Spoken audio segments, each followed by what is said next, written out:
Bien, pues después de la entrevista, como siempre, empezamos con la tertulia. En nuestra mesa de trabajo tenemos hoy, empezando por mi derecha, a doña Marta Álvarez, que es catedrática de Historia. ¿Qué tal, doña Marta? Buenas noches. Muy buenas noches. Y bienvenida. Muchas gracias.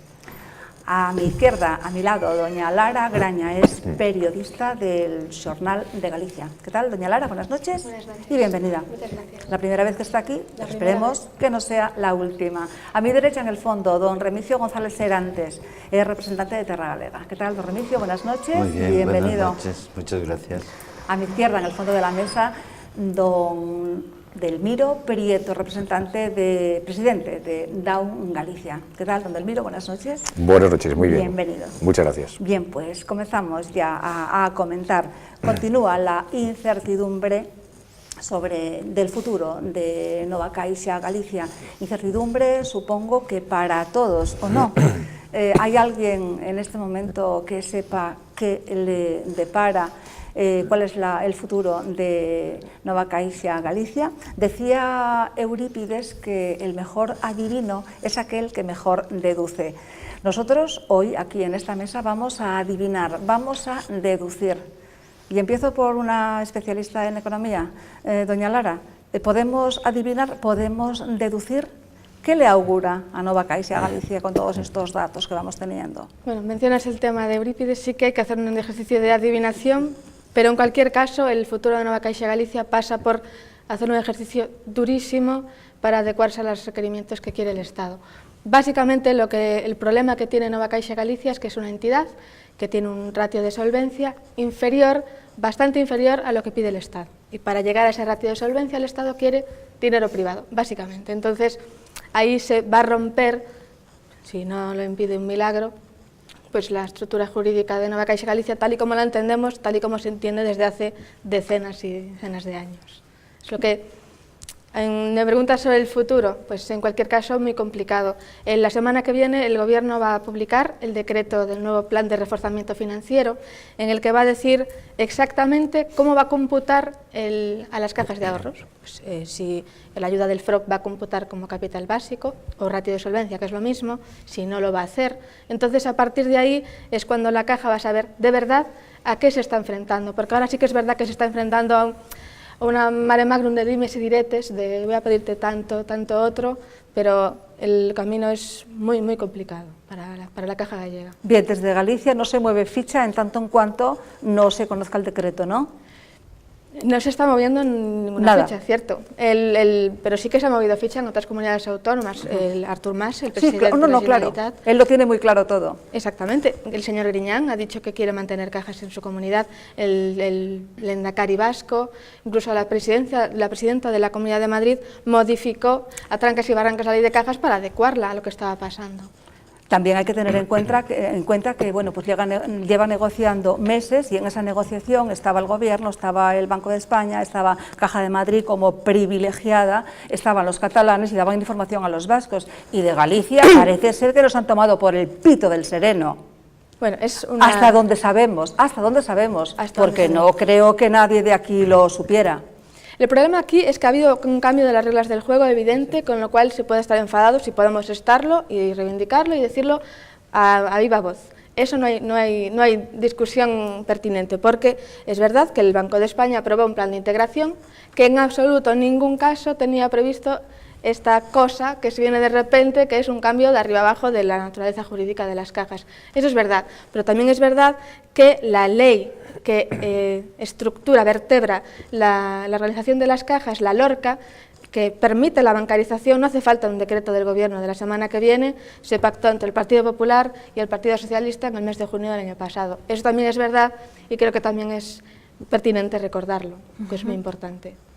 Bien, por aquí, ¿qué se comenta? Sí, bueno, yo creo que estoy de acuerdo con Lara en el tema de que lo que no se puede hacer o lo que no debe hacer un gobierno es cambiar de opinión cada lunes y cada martes, porque evidentemente eso refleja una inseguridad total y unos bandazos que bueno, pues lógicamente el capital extranjero no va a venir a invertir a este país cuando hoy dice B, mañana dice C, porque estamos de acuerdo en que aquí las cajas cumplirían en 2015 los requisitos exigidos en un primer momento por Basilea III, ¿no? Pero de repente han decidido pues, que ahora eso no es suficiente y se le exige más. A mí, yo no soy economista y entiendo poco de economía, pero me sorprende una cosa, es decir, cuando los bancos funcionan mal y pierden dinero por haberlo hecho mal, los apalancamos con dinero de todos. Cuando las cajas lo hacen mal, que también hay cajas que lo han hecho mal, aunque hay otras que lo han hecho bien, entonces vamos a por ellas porque las queremos bancarizar. O sea, no entiendo muy bien eso. Entonces, a mí me parece que nos han tratado injustamente, sobre todo por ese cambio. Es decir, tú no puedes anunciar hoy que con un 7% vale y anunciar dentro de permitir, el Banco de España permitió la unión de las cajas y luego a los 15 días o al mes decir, no, mire usted, habíamos quedado en esto, pero a mí esto ahora ya no me vale, ¿eh? Yo quiero otra cosa. Oiga, mire usted. Bueno, pues el Parlamento de Galicia el otro día aprobó un texto transaccionado donde bueno, pues se expresaba el compromiso de mantener el modelo de caixas de aforro con vocación social y vinculación territorial y reclamaban al Gobierno del Estado la retirada de las exigencias de capital de reservas adicionales aprobadas por el FROB y el Banco de España en el proceso. Es decir, que el Parlamento de Galicia sí está actuando. Ahora, otra cosa es que le hagan caso. Ya. ¿Está actuando realmente? Bueno, hombre, está actuando desde su Cámara Legislativa, es decir, desde sus resortes. Evidentemente, el Gobierno central es el Gobierno central. Pero bueno, ¿no? parece que lo escrito está. Don Delmiro. Bien, yendo un poco al inicio, a la pregunta inicial, yo creo que es muy difícil hacer previsiones de futuro. Estamos en un momento de incertidumbre en todos los aspectos, también en este, donde poder hacer una previsión ni siquiera a medio plazo es francamente difícil. Y yo el tema que nos ocupa en este momento, de ese cambio que hubo en cuanto a la solvencia de las distintas entidades, veo que se dio desde que recientemente pasó lo que pasó en Irlanda. Y digo esto, donde supuestamente sus entidades financieras habían superado todas el test al que se sometieron y de repente hicieron crack.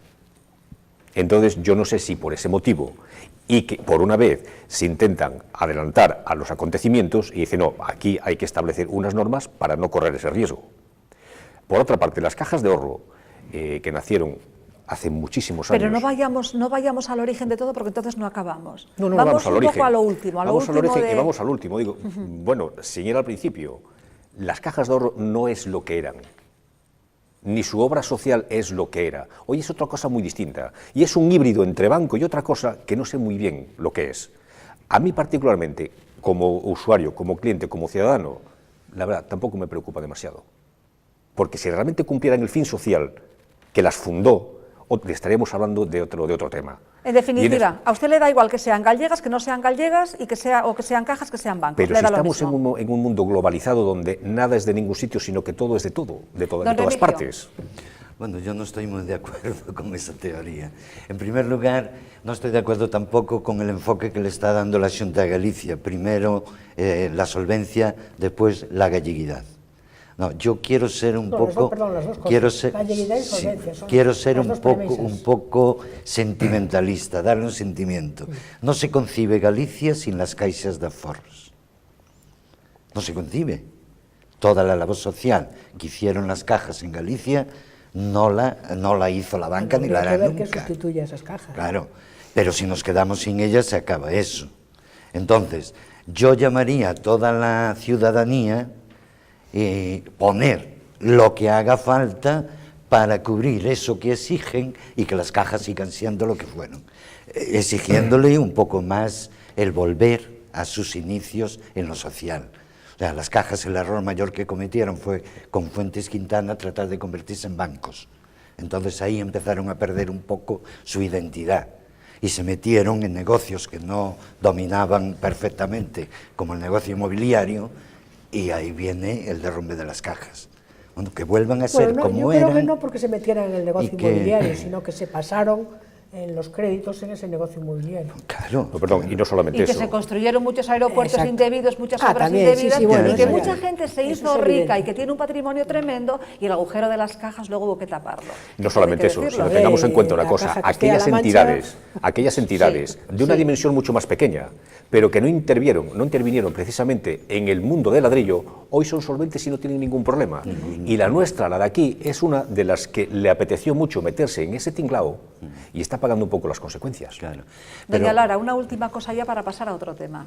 Sí, yo creo que es cierto, vuelvo a repetir, que el enfado no solo de la ciudadanía gallega, de los impositores de las cajas, es legítimo por el cambio de opinión de solvencia del Banco de España y del Gobierno respecto a esto. Ellos dicen que es necesaria la credibilidad y la solvencia, pero creo que tampoco por dar pataleta vamos a resolver nada. Quiero decir, lo que tenemos que hacer es juntar a la parte política, hablar con la caja, decirle qué core capital tenemos, cosa que todavía no conocemos a día de hoy, y a partir de ahí trabajar en consecuencia, porque el escenario, repito, es muy complicado, pero realmente llevamos, desde que se conoció el anuncio el 26 del mes pasado, a tientas, porque no sabemos a qué nos estamos enfrentando.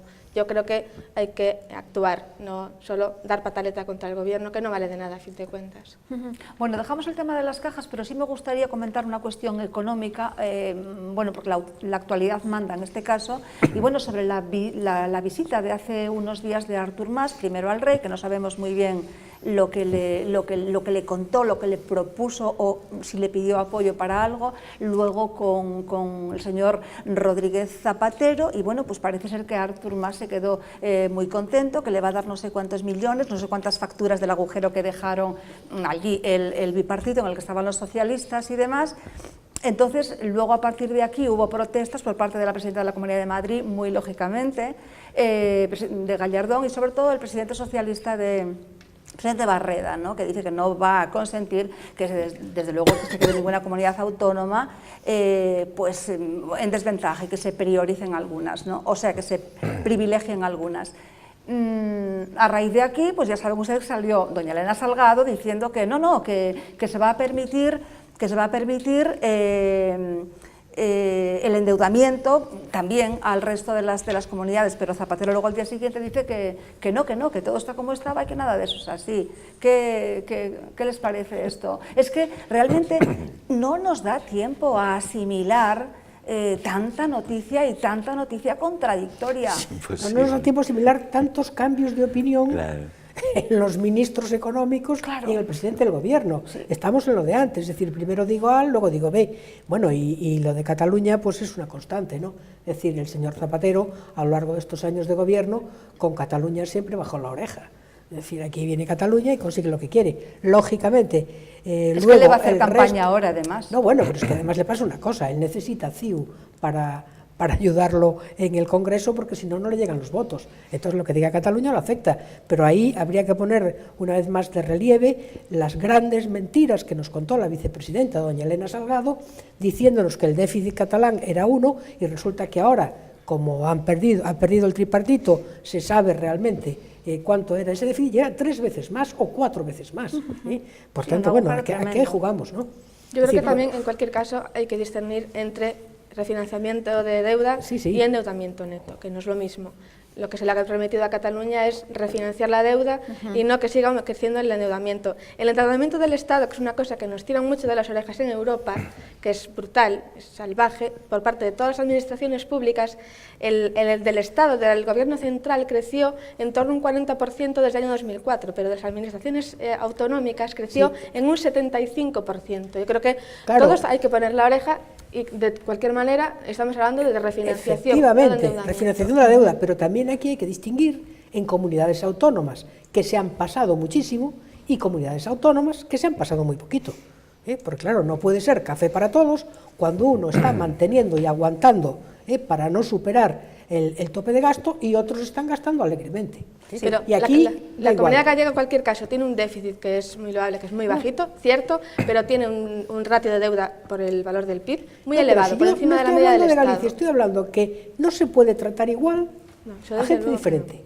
Entonces, tú no puedes tratar igual a todas las comunidades autónomas cuando las comunidades autónomas, desde el punto de vista económico y desde otros puntos de vista, están haciendo las cosas de distinta manera. Entonces, no puedes decir, bueno, pues muy bien, como ahora Cataluña, pues resulta que están en bancarrota total, pues hay que darles esta ayuda y tal. Entonces, para que los demás no protesten, también les damos a todos. No, mire usted, eso no puede ser. Es decir, las cosas hay que hacerlas con un poquito más de racionalidad y ver lo que debe cada uno y ver lo que se ha pasado cada uno en sus cuentas, y etcétera, etcétera. Lo ideal sería lo que se dijo muchas veces ya, poner un tope al endeudamiento de las autonomías. Pero había un tope, ¿no? Sí, bueno, pero claro, fue había un tope, pero si el gobierno se lo salta, vale, pues los demás también.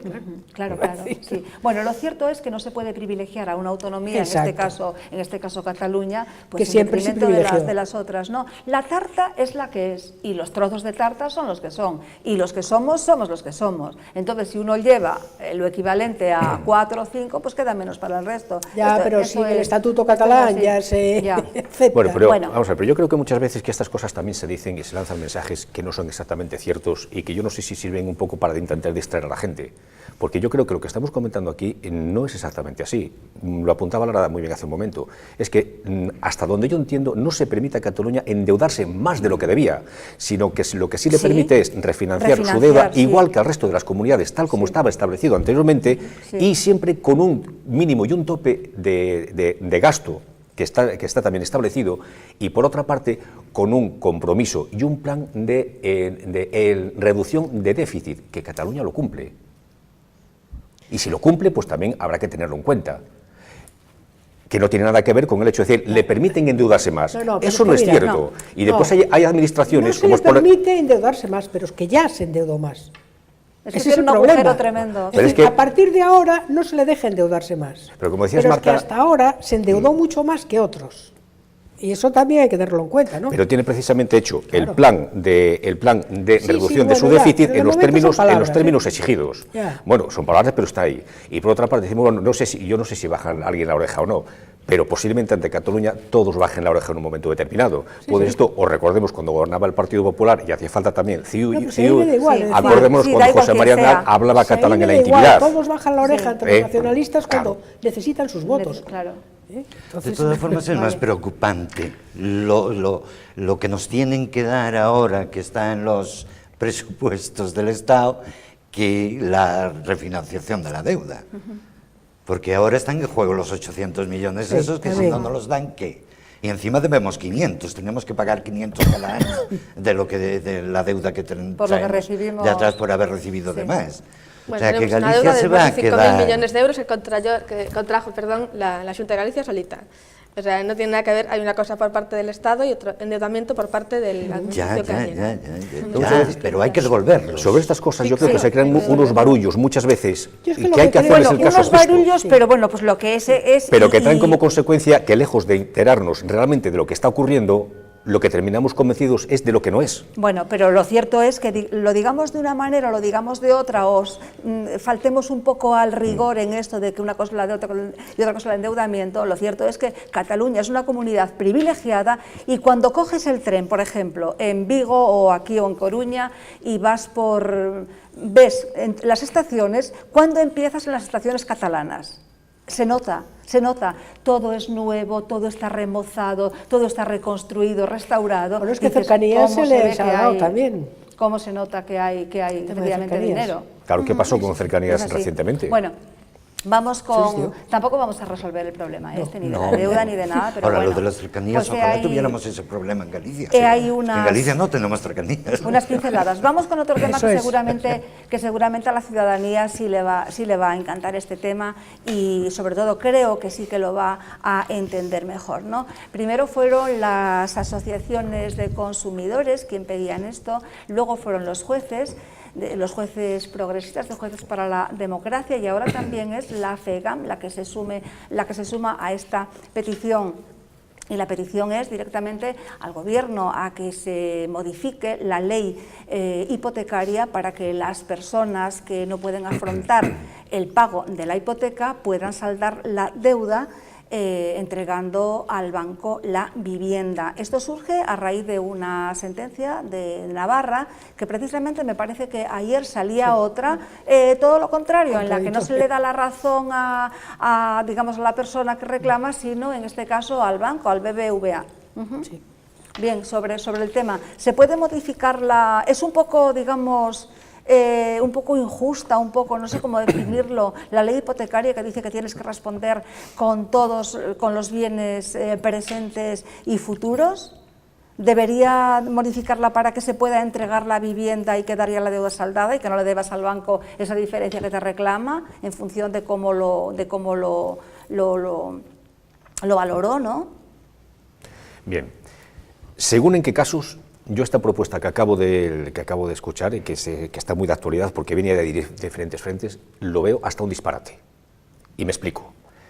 Según en qué casos, y pongamos por ejemplo, yo compro una vivienda y suscribo un contrato con una entidad financiera por una cantidad determinada de dinero, pongamos 200.000 euros. Pago religiosamente toda mi vida. Y cuando me queden por pagar 10.000, porque he sufrido un revés en mi vida, o por lo que haya sido, voy a saldar precisamente esa deuda donándole toda mi propiedad a la entidad financiera. ¿Modificar la norma? Sí, pero habrá que estudiar cada caso. Y lo que no es de recibo es que después de haber estado contribuyendo religiosamente, encima tenga que pagar esto por un revés que tuve en la vida. Obliguemos a las entidades financieras a establecer sistemas de mora o los procedimientos que se consideren apropiados para que esa persona pueda tener posibilidades de seguir cumpliendo con su compromiso.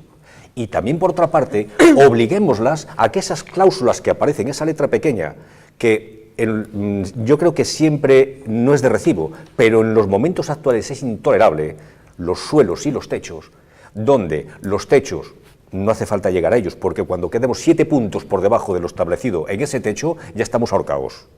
Y los suelos, como el momento actual, donde se establecen a lo mejor un diferencial entre el Euribor más 0,5, etcétera, están más o menos establecidos en un 3%, donde religiosamente estamos contribuyendo con ese diferencial a las entidades financieras, regalándoles esa cantidad. Bueno. ¿Por qué no se actúa en esos casos? Y sí se modifica la ley, pero en esos términos. Otra cosa distinta es, yo compro la vivienda y al mes siguiente pues tengo un revés y mira, ahí tengo todo pendiente de pago, quédense ustedes con ella, si así procediera y si se estableciera. Pero si llevo pagando toda mi vida, como decía anteriormente, y me queda muy poquito, voy a tener que entregársela al banco. Es que no vamos a ser capaces de tener un poco de sentido común y de criterio. Bueno, pero es lo que ocurre en la actualidad. Pues por eso modifiquémoslo, pero no en los términos en lo que piden Jueces para la Democracia, la FEGAN, la Federación de Inmobiliarias, no. Bueno, lo que piden realmente tampoco puntualizan exactamente, ¿no? Lo que piden es que se modifique para que las personas puedan saldar esa deuda y es más, para que luego no queden en la indigencia. Que hay muchas personas que se quedan, pero sin casa y sin nada. Lo que tenemos que hacer es una ley más humana. Yo pienso que estamos más justa. Evidentemente, más justa eso sí. Y más humana, Sí, claro sí. que Claro. sí. Y eso tenemos que ir dejándolo atrás porque es casi medieval, ¿no? Opiniones por aquí. No, sí, yo también pienso, vamos a ver, es que, claro, a veces cada caso es un caso diferente. Yo estoy de acuerdo con Delmiro con lo que decía, ¿no? Pero también es cierto... Doña Marta, cada caso es un caso diferente, pero sí. hay algo que no, realmente pero bueno, evidentemente, está ocurriendo, que muchas personas no pueden pagar la hipoteca. de algunos bancos no puede ser, ¿sí? Y entonces, bueno, pues oye, si tú efectivamente, una vez que has pedido el crédito, a los 4 meses ya has empezado a pagar y has tenido un revés y ya no puedes seguir, bueno, lo que es ilógico es que tu piso no sirva para, digamos, pagar lo que habías pedido. Y además tengas que dar el piso y además tengas que quedarte endeudado por X años porque tienes que pagar no sé cuántos intereses de demora y no sé cuánto y no sé qué más. Y además que lo subastan, injusto, ¿no? Y sin embargo tú no puedes acceder, ¿no? No puedes... O sea, es que vamos, es que es un poco de locos, que yo creo bueno, que dentro de 3 siglos vamos a contemplar esto como algo, como, no sé, algunas injusticias medievales, ¿no? Vamos a hacer una pausa, a continuación le doy a usted la palabra, la tiene ya, hacemos una pausa y volvemos ahora mismo.